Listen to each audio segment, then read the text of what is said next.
Olá, queridas irmãs, queridos irmãos, começamos mais O Espírito da Letra, analisando a obra do Espírito André Luiz, através da mediunidade de Francisco Cândido Xavier.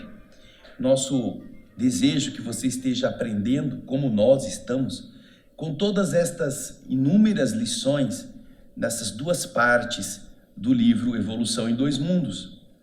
Hoje nós estaremos tratando do penúltimo capítulo do livro. Estamos chegando ao fim. Você achava que não era possível ler este livro, não é mesmo? Entender o seu conteúdo. E aí? Será que ainda tem essa ideia?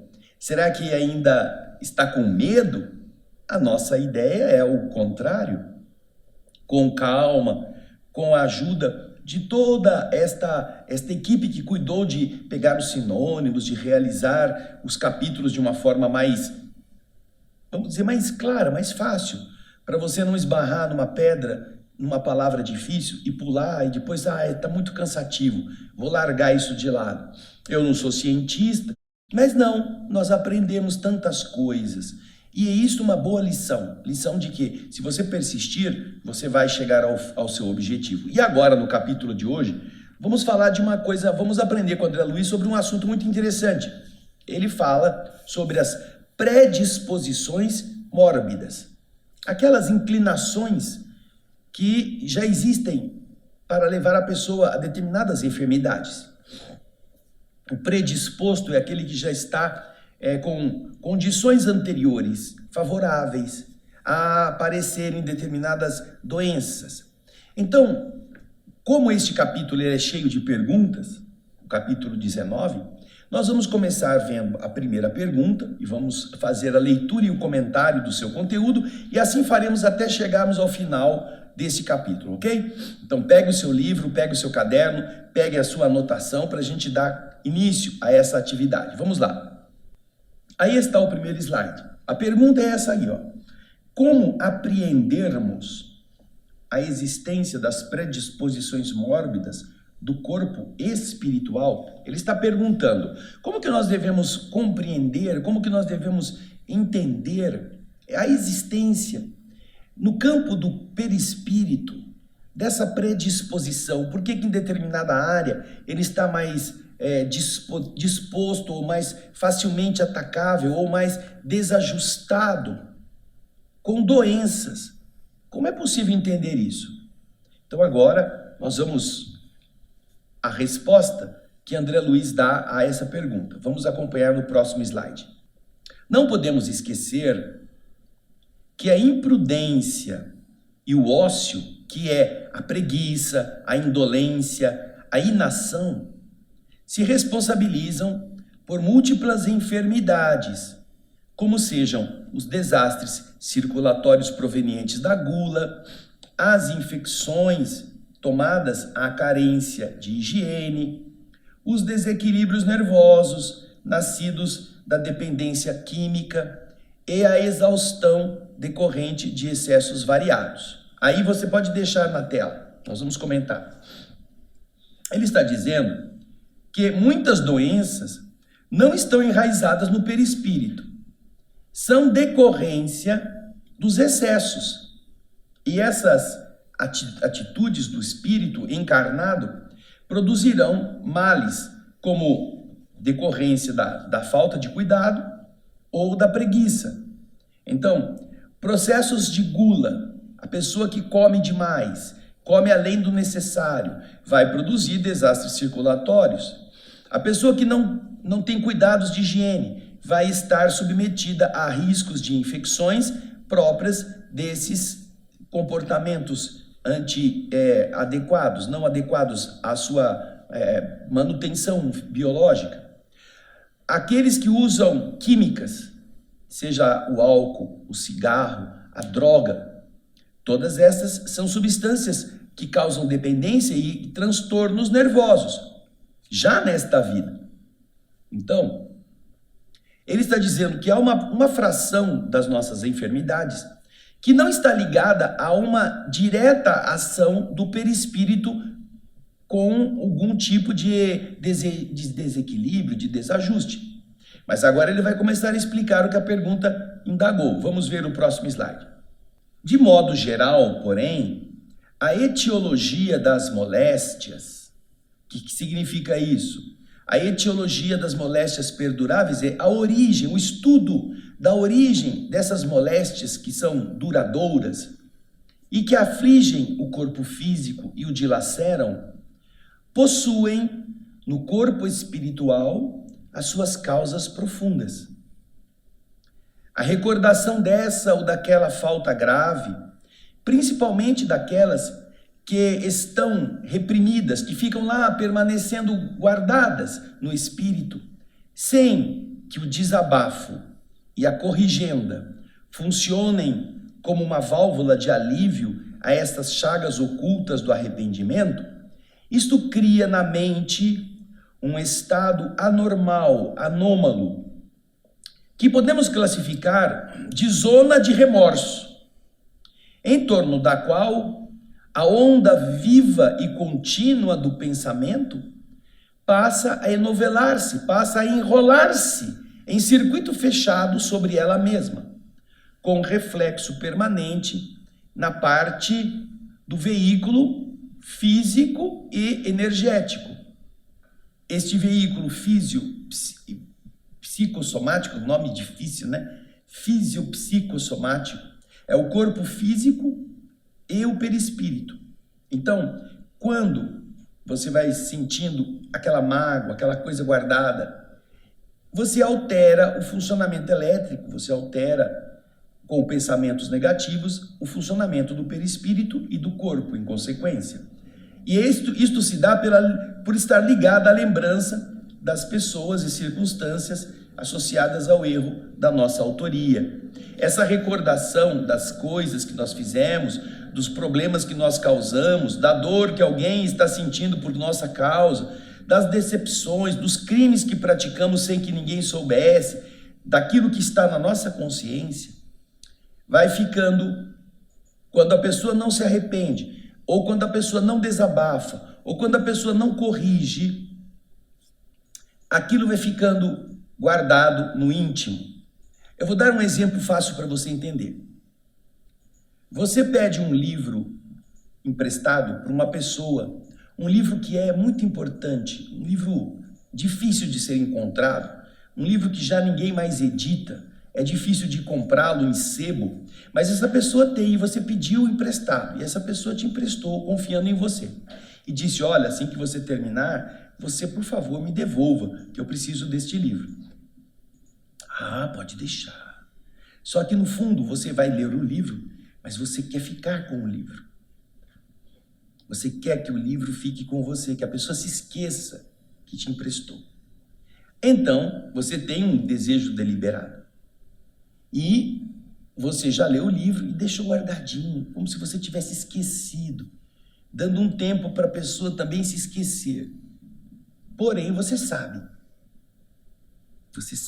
que o livro está com você. A pessoa que você deve devolver o livro, eventualmente pode ter se esquecido. Porém, se você vai num lugar e você de longe vê a pessoa não te viu ainda, mas você a viu, imediatamente você fala, ai, lá está a pessoa do livro. Ai, deixa eu sair daqui para ela não me ver. E assim você vai fazer, até o dia que você devolva o livro. Vamos fazer de conta que você tenha passado 1 ano, 2 anos, 3 anos sem devolver o livro. Nesses 3 anos, enquanto você encontra a pessoa, você sabe que ela é dona do livro. Ela pode ter esquecido. Ela pode ter te encontrado, ô fulano, tudo bem com você? Que bom, estava com saudade. Ela não se lembrou que te emprestou o livro. Porque a responsabilidade é sua agora de devolver. Porém, você sabe. E se você não quer devolver, você não quer encontrar com a pessoa. E quando você vê a pessoa, você foge dela. Eu estou falando de um livro, mas isso tem a ver com dinheiro emprestado, roupa, qualquer coisa. Então, passa-se o tempo e, por fim, você se arrepende de ter ficado com o livro de propósito.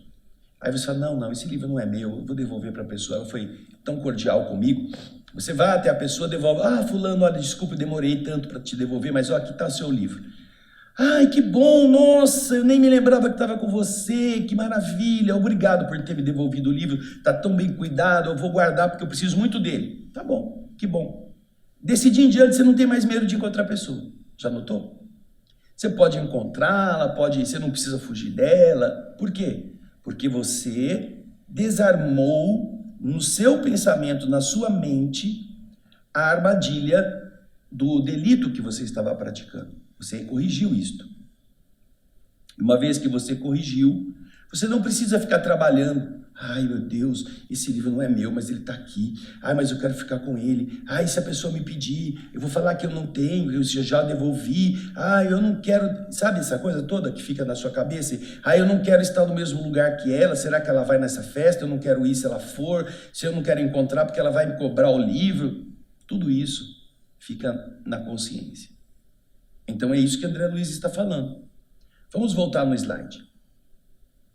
A recordação dessa ou daquela falta grave, principalmente daquelas que estão reprimidas, que ficam guardadas, decalcadas no nosso espírito, sem que o desabafo ou a corrigenda funcionem como uma válvula de alívio a essas chagas ocultas do arrependimento, isso cria na mente um estado anormal, que podemos classificar de zona de remorso, em torno da qual a onda viva e contínua do pensamento passa a enrolar-se em circuito fechado sobre si mesma, com reflexo permanente na parte do veículo fisiopsicossomático, corpo e perispírito, ligada à lembrança das pessoas e circunstâncias associadas ao erro de nossa autoria.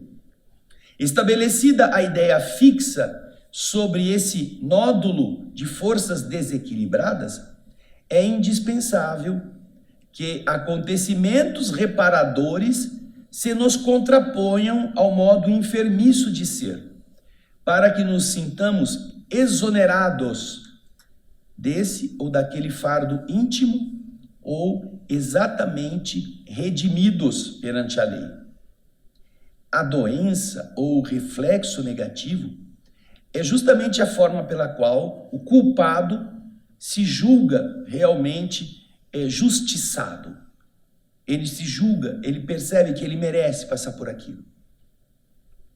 Eu conheço pessoas que na euforia do afeto, apaixonando-se por pessoas que já estavam comprometidas, tudo fizeram para que essa paixão acabasse com o compromisso da outra parte e permitisse que aqueles dois novos apaixonados se unissem. E isso aconteceu. O marido largou da mulher, da sua família, para viver aquele momento de calor, de euforia sexual, de euforia de intimidade, ou mesmo de afinidade. E a família sofreu, os filhos sofreram, mas o indivíduo envolvido emocionalmente por aquela pessoa, ou os dois envolvidos um no outro, sabiam que estavam fazendo uma coisa muito ruim para alguém. Passaram-se os anos e, naturalmente, aparentemente no começo tudo foi bem, e depois de um certo tempo surgiram os problemas. E então, essa mulher, ao procurar a ajuda, veio nos dizer o seguinte: ai, eu não estou bem, minha vida com a pessoa não está muito legal, estamos passando por problemas, mas eu sei que eu tenho culpa nisso. Eu sei que eu mereço, porque eu fiz isso com a outra. Então, de uma certa forma, o sofrimento que agora essa pessoa está experimentando, ela sabe que é uma forma de ela pagar pelo crime que ela cometeu. E isso vai estar repetido por André Luiz, por exemplo, no livro Evolução em Dois Mundos, ou melhor, desculpa, no livro Entre a Terra e o Céu. A Evolução é este aqui. O livro Entre a Terra e o Céu, que nós já comentamos, que conta a história do Júlio, o menino que morreu afogado pelo descuido da sua madrasta, você vai encontrar nele exatamente isto. A madrasta não matou o menino afogado, mas ela queria que o menino morresse. O menino morreu, ela se sente culpada. Aí então, pela força das necessidades reencarnatórias, o menino nasce, o mesmo espírito nasce a partir dela agora. Ela vai ser mãe. Então ela tem muito amor, é como se ela estivesse pagando pelo descuido, devolvendo um corpo ao mesmo espírito. Só que o menino tem compromissos de outras vidas, ele vai ter que desencarnar a breve tempo. E ela está então agora apaixonada, o pai está apaixonado pelo garoto, tão apaixonados que eles põem no menino o mesmo nome do filho que havia morrido. E é o mesmo espírito, por coincidência. Só que o menino, porque ele tinha sido suicida em vidas passadas, precisa agora passar novamente pela morte prematura. Quando a morte prematura por doença, e aí você vê a área do perispírito lesada pelo veneno que ele tomou na vida passada, fragilizada agora a ação de micróbios. E o garoto então pega difteria, croup, aquela doença que dá na garganta, que a criança vai ficando muito debilitada. E essa criança morre. Então, quando a criança morre, ela, a madrasta, ela sente que ela está sendo punida pelo aquilo que ela fez. É a forma de ela, puxa vida, agora eu estou sofrendo o que eu devo ter feito à mãe desse garoto que morreu anos atrás, sofrer, que eu não prestei atenção, agora eu sei o que é perder um filho. Então esse é um mecanismo que ajuda o indivíduo a, pelo menos, quando ele não faz o trabalho pessoal de recuperar-se, de pedir desculpa, de devolver o livro, porque às vezes não dá para devolver nada, não é mesmo? Às vezes você cometeu o delito que é definitivo. Às vezes você tirou o filho do útero por alguma justificativa banal e depois de um tempo você vai ter que ficar com aquilo. Ah, por que eu matei? Por que eu fiz isso? Então, não dá para devolver. Não dá para pegar o livro e dizer, olha, eu estou com o seu livro, toma ele que é seu. Não dá para tirar a criança da cova e botar na barriga de novo. Então, o livro dos Espíritos e as obras de Kardec nos ensinam, tanto quanto as obras de André Luiz, que a consequência da enfermidade, do mal orgânico, é uma forma de limpeza, é uma forma de exonerar o indivíduo daquele fardo tão pesado. É isso que ele está dizendo. Vamos continuar a leitura. Essas enquistações, essas concentrações de energias profundas no íntimo de nossa alma, expressando as chamadas dívidas kármicas, por se filiarem a causas infelizes que nós mesmos plasmamos na estrada do destino, são perfeitamente transferíveis de uma existência para outra.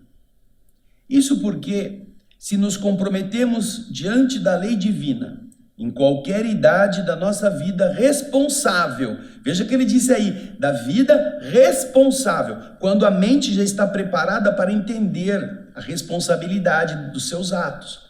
Quando então nós nos comprometemos diante da lei, em qualquer idade da nossa vida responsável, seja na idade jovem, na idade de recém-casado, seja na idade média, seja na idade madura, é lógico, continua André Luiz, venhamos a resgatar as nossas obrigações em qualquer tempo, dentro das mesmas circunstâncias nas quais patrocinamos a ofensa em prejuízo dos outros.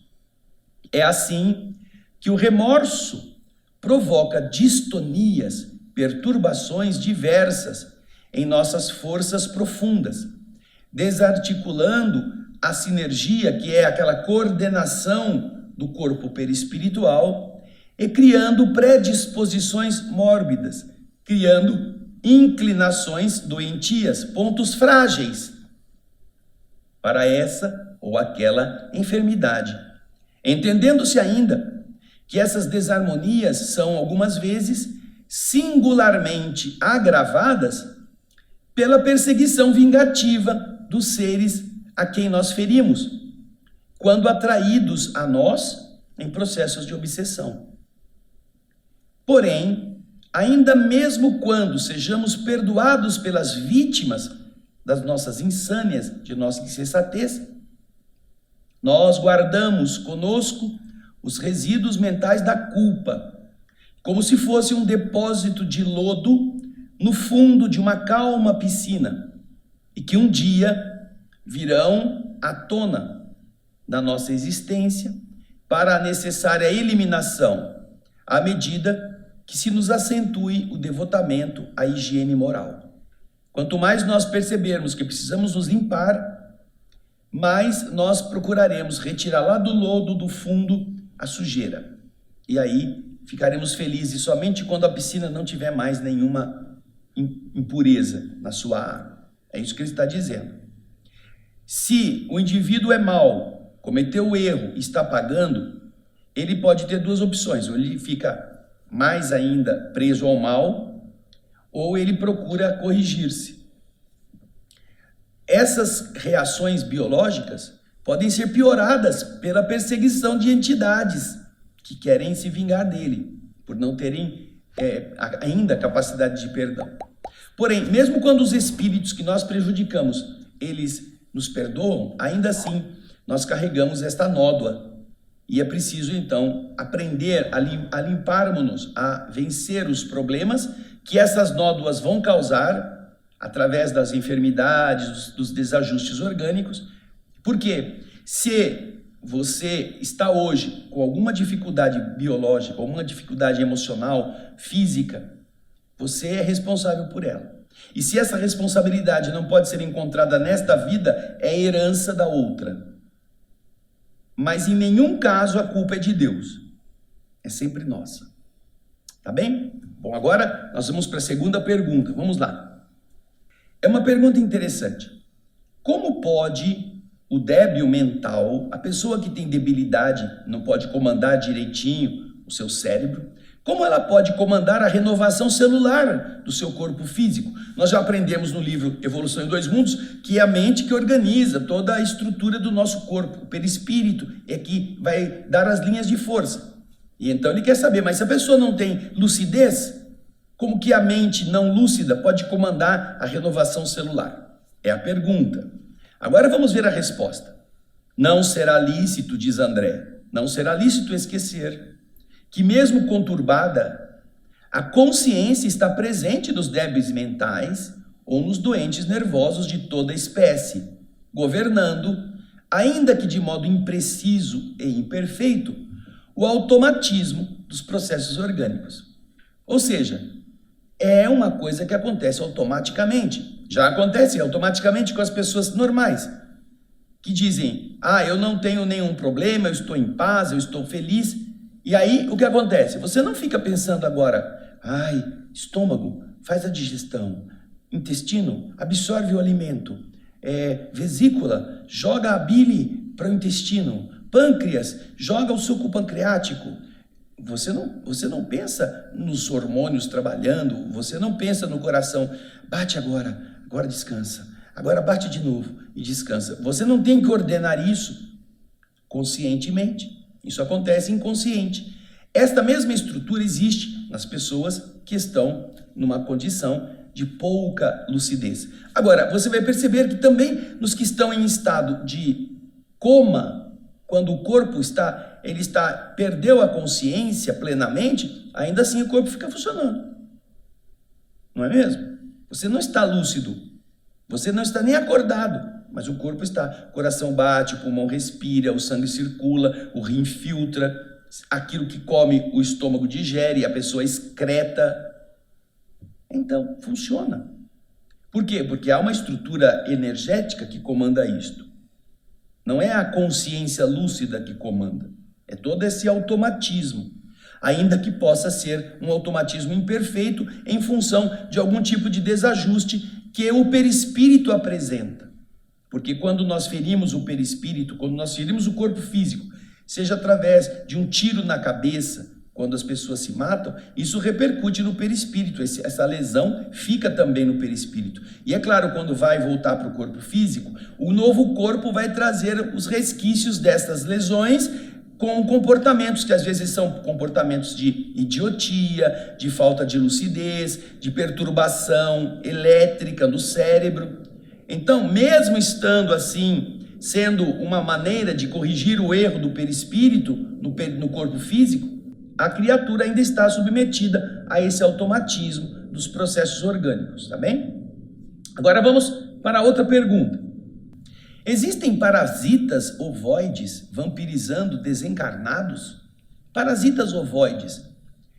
André Luiz vai falar disso, vem para mim aqui um pouquinho. André Luiz vai falar deste parasitismo no livro Libertação. Ali você vai ver a existência de inteligências que, pela sua deficiência no amor, pela sua concentração no desequilíbrio das suas emoções, perdem o controle do corpo. O perispírito deixa de estar organizado. Então eles perdem a aparência que nós normalmente temos. E eles se concentram como se fosse algo parecido com um ovo de Páscoa. É o núcleo da mente, só que sem equilíbrio. E eles utilizam, entidades inteligentes e más, utilizam estes seres para colá-los através de liames energéticos na estrutura mental, na estrutura medular, na estrutura neuronal das pessoas e produzirem reações biológicas, físicas, emocionais, de desequilíbrio. Então a pessoa pode ficar meio assustada, vendo coisas, ouvindo vozes, ou ficar muito fraca, nada que ela toma de remédio faz efeito. E tudo isso graças ao parasitismo, que é aquele que suga a energia, suga a ação medicamentosa. Então ele faz essa pergunta, e você vai ver esta explicação bastante bem definida no livro Libertação. Há uma outra característica interessante sobre parasitas, mas não ovoides, mas parasitas, também existindo vibratoriamente, logo no começo do livro Missionários da Luz.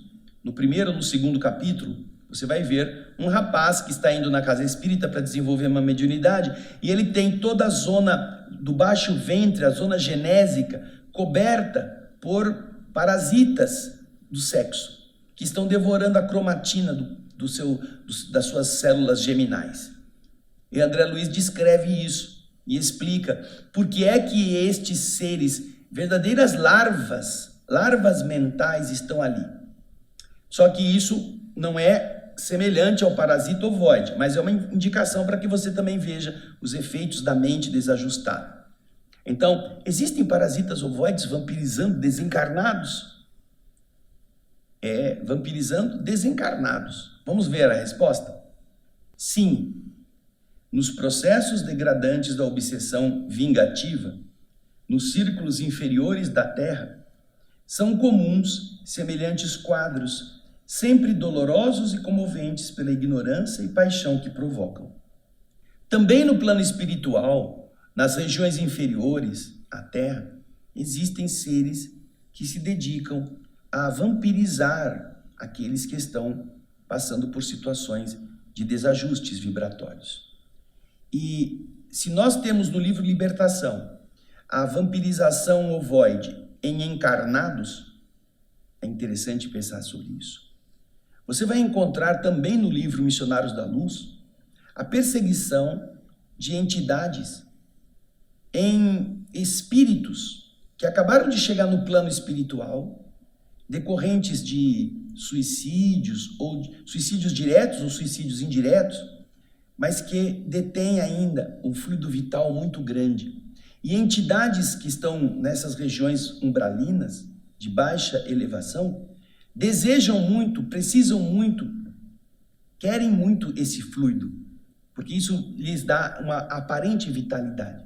Então eles podem procurar essas criaturas, como acontece lá no livro Missionários da Luz, que conta a história de um dos personagens que tira a própria vida e está do outro lado sendo perseguido, sendo obsedado por entidades que o querem sugar, como se fossem vampiros, mas não são vampiros de dentão assim, né? Não. São vampiros vibratórios, querem puxar a energia.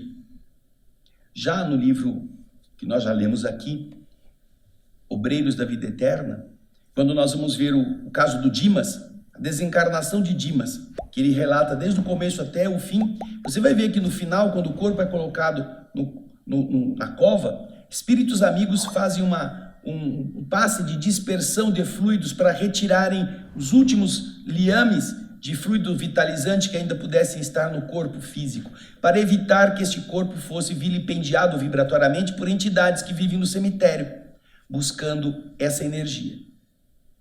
Então vejam só como dos dois lados da vida esse processo se apresenta. Agora, vamos à próxima pergunta. Como entenderemos o mecanismo de atuação da justiça superior nos casos de endemias rurais, nos quais populações inteiras são assoladas periodicamente pelas mesmas doenças? Talvez na cidade as pessoas não tenham muita noção a respeito disso, porém há lugares em que existem doenças que são chamadas endêmicas, que elas assolam aquela população constantemente. E que culpas poderiam ter essas pessoas? Como que a justiça do universo pode ser compreendida em situações assim? Vamos à resposta que André Luiz dá. As endemias são quase sempre doenças que se desenvolvem numa coletividade ou numa região, dependendo de causas simplesmente locais. Assim, devemos classificá-las, apesar dos casos kármicos de cada indivíduo, que se agravam por causa da influência dessas doenças. Apesar deles, nós devemos qualificar no quadro das conquistas higiênicas que o homem é naturalmente obrigado a realizar por si, como preço devido ao progresso comum. Ou seja, não é porque está todo mundo comprometido e que tem que passar por aquela doença. Não é um resgate coletivo, é o que ele está dizendo. Alguns precisam ficar doentes e, portanto, podem ser colocados numa situação assim para passarem, por causa de seus karmas anteriores, passarem pela piora de uma doença que se soma por causa desses karmas individuais. Vão ser agravados por influência dessas doenças. Agora, fora estes casos individuais, todos os que estão ali estão sofrendo pela desídia, pela falta de higiene, pela falta de cuidado, pela fragilidade econômica ou fragilidade alimentar, e que isso obrigará, quando todos estão muito doentes, a que o homem mude a sua maneira de viver naquela região. É preciso fazer alguma coisa, é preciso drenar o pântano, é preciso acabar com o esgoto a céu aberto, é preciso tirar a fossa, é preciso fazer um sistema de coleta de esgoto para não contaminar o lençol freático, é preciso fazer tudo isso. Verminoses são endemias em determinadas áreas por causa da falta de higiene. A fossa, o indivíduo vai fazer suas necessidades num fundo de buraco, aquilo vai permeando pela terra, os micro-organismos vão chegar no lençol freático, vão depois para o poço, a pessoa bebe aquela água do poço e fica um ciclo vicioso de contaminação. Então, isso significa, está todo mundo sofrendo porque ninguém tomou uma medida, então vamos tomar a medida e com isso o sofrimento desaparece. Não tem nada a ver com a karma daquele grupo, não. Todo mundo tem que tem que ter verminose. Todo mundo tem que ser lombriguento, porque na vida passada eles fizeram pessoas ter vontade e não deram de comer para elas. Então agora eles vão ter lombriga. Não é assim que a coisa funciona. É o que André Luiz está falando. Agora vem uma outra pergunta na sequência. Olha que interessante. No estado comatoso, estado de coma, onde está o perispírito do doente? Está junto do corpo físico ou está afastado do corpo físico? Porque o corpo está sem consciência. E o doente, o espírito que está vivo, ele fica lá grudadinho no corpo ou ele está fora do corpo? Essa é uma pergunta que eu já ouvi de muitas pessoas. E agora a gente vai ver do que depende a posição do perispírito em relação ao corpo. Veja só a resposta.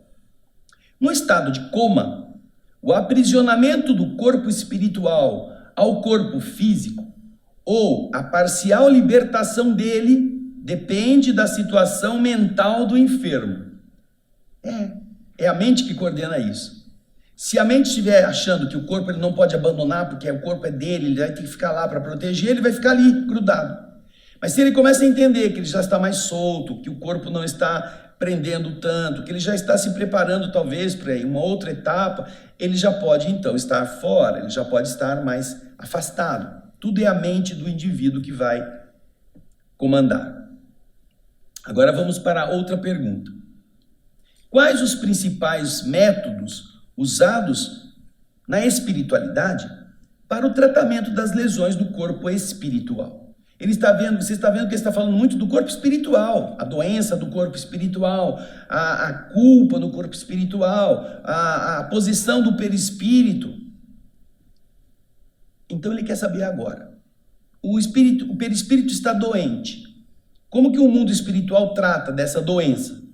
Olha que coisa interessante que ele vai dizer para você. Acompanhe a resposta. Na espiritualidade, os servidores da medicina, os médicos espirituais, penetram com mais segurança na história do doente para estudar com o êxito, com o que é possível, os mecanismos da doença que lhes são particulares. Então, os espíritos vão ver por que ele está com aquele perispírito adulterado naquela área.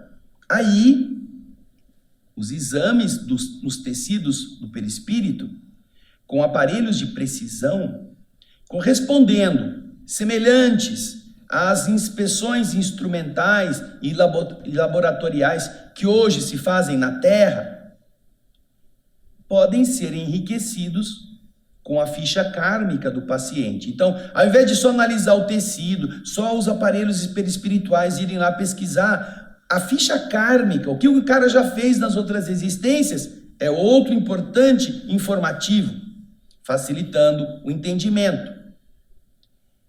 E, graças a essa ficha kármica, vai haver o quê?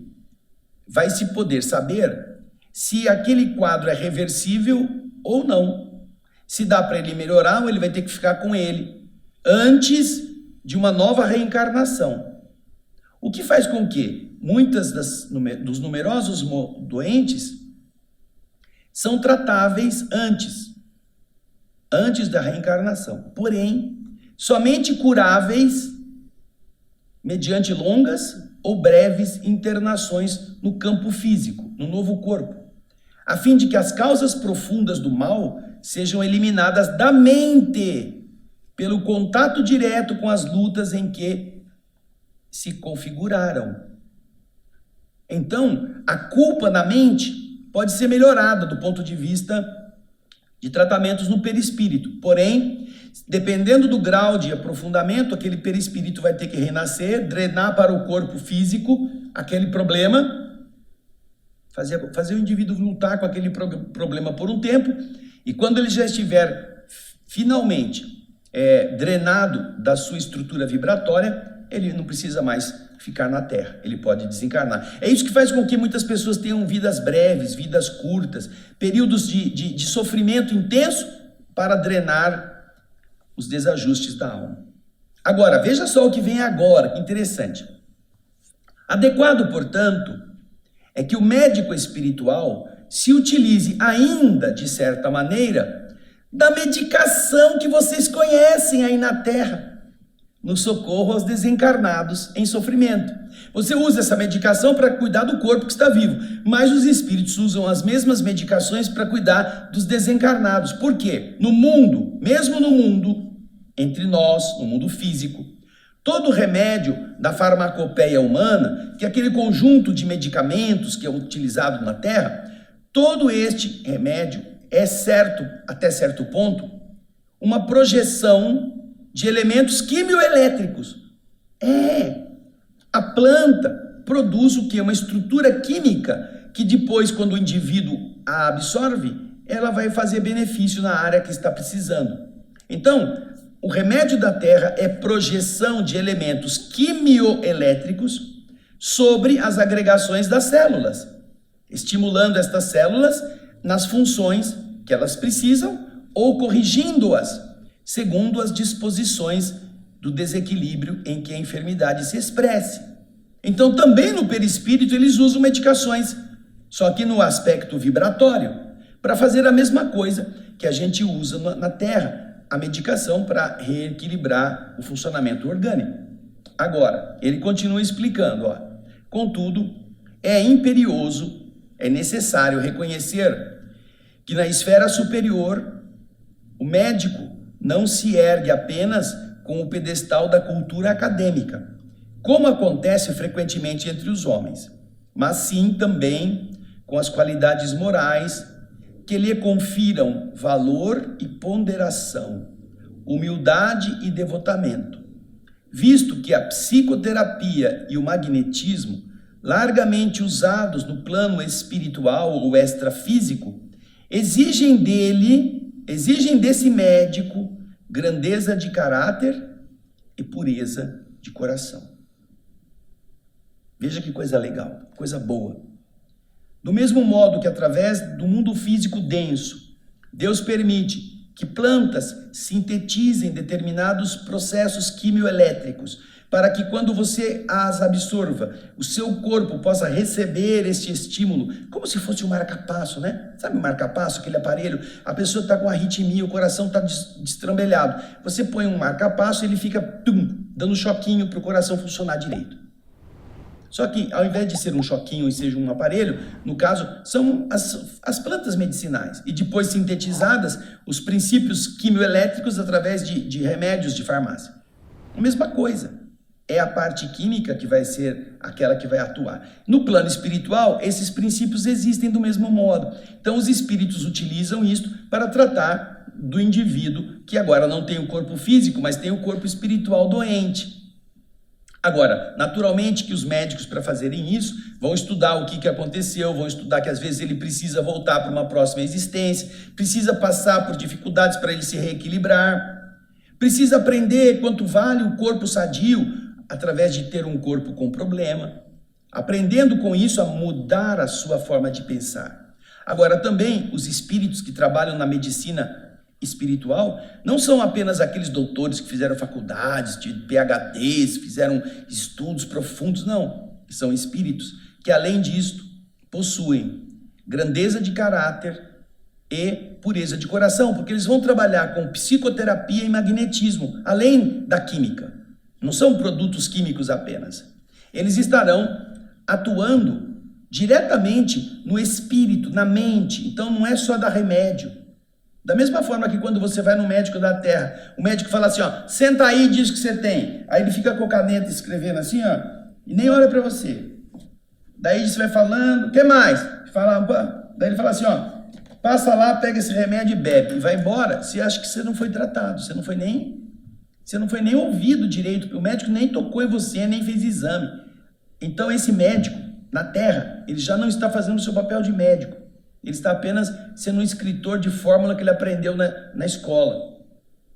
Por isso é importante que também na vida física os médicos tenham uma outra noção da medicina. Porque essa do lado de lá é muito diferente. A medicina espiritual é muito mais profunda. Não basta ser sábio por ter lido, é preciso ser bom. É preciso ser sábio por ser humano, ser espírito amoroso. E é isso que André Luiz está falando. Então, chegamos ao fim do capítulo 19. Na próxima semana nós vamos para o último capítulo do livro Evolução em Dois Mundos. É quase os 45 minutos do segundo tempo, não é mesmo? Então, obrigado pela sua audiência, pelo seu carinho. Nós estamos muito felizes com você poder acompanhar esta obra sem medo dela.